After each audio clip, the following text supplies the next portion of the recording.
What you have to do is grab them within that first couple of minutes, which is why regardless of whom I'm speaking to or what group it is, my first 10 minutes I do nothing but make them laugh. That's all I do.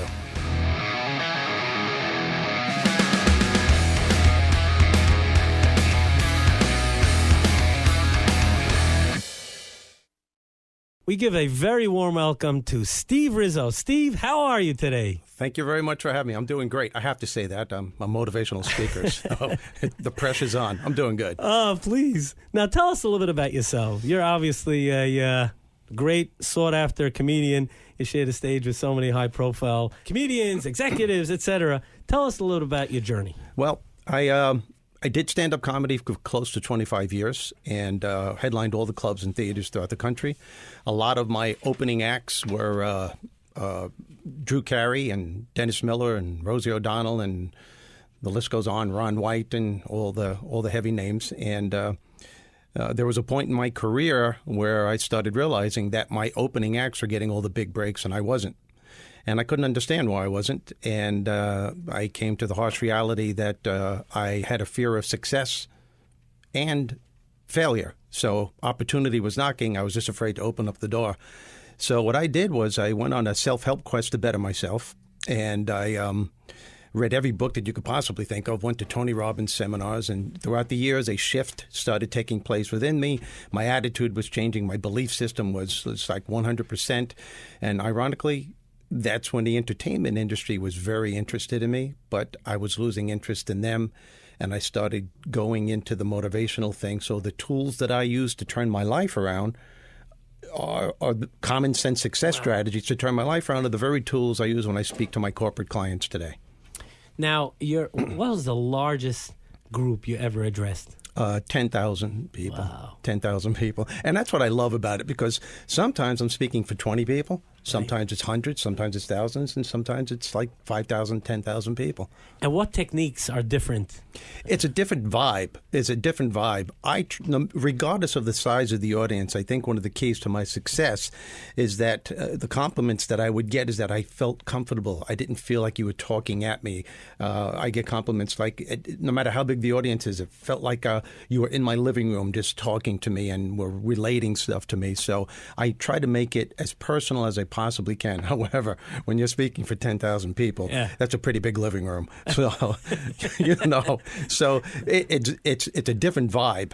But what I always do, and I tell the speakers to do this, if you're going to speak, no matter what group, always see the place where you're giving your presentation. Go there hours before, the day before. Such a great point. Oh, absolutely. You've got to get a feel of what that stage, the enormity of the stage, and how small it is, how big it is. And I visualize the audience laughing, taking notes, and I visualize all that stuff. So that's how it's amazing because we live in a society where everything is now instant, bam, bam. I'm just going to show up and perform. Absolutely. But you're saying come either a few hours before or even better, a day before. You walk the room, look around, and see the crowd in your mind. You need to do that. You have to have the edge on an audience today. The average attention span of the audience today is very minimal, very minimal. If you don't get them, they're going to their phone. Exactly. And what you have to do is grab them within that first couple of minutes, which is why regardless of whom I'm speaking to or what group it is, my first 10 minutes I do nothing but make them laugh. That's all I do. I get them to like me. It's a great attraction getter. Now they get to like me. I actually see their shoulders loosening up. Now they like me. You always like someone who could make you laugh. Right. And then once I know that I have them and I feel warm and they're feeling good, then I start hitting them with this subtle message. And it's like an emotional roller coaster. It's laughter, it's message, amazing. It's amazing. It's a trip. It's really fun. Talk about some of your opening lines. And your regular, imagine, all right, we're on. Well, what I do usually is that I'll start off and I'll tell them where I'm from. Right. I'll tell them all about my mom and dad, because we all have a from mom Brooklyn? and dad. From Brooklyn. That's I was raised in a very tough neighborhood. Yeah. Yeah, very tough neighborhood. Every time we went to the neighborhood McDonald's, I'd say, "Cover me, I'm going for fries." It was a pretty tough crowd. And I talk about my mom and dad, how my dad was a psychologist, not licensed, self-appointed like every other father. And he also thought he was king of the house. And because I was raised in a, like I said, very tough neighborhood. When we were teenagers, we were getting in trouble. And my dad very simply had to lay the law down, and I'm glad he did. And I always had to have the last word with my father. And I'll never forget the most trouble I ever got in with him was the first and the very last time that I lied to him. And he looked at me and he said, "What kind of idiot do you think I am?" And I looked at him and said, "Well, what are the categories?" And my brother's going, "No, why did you do that?" And I'm like, "Write that down. That was funny." Even the old man was laughing at that. Write that down.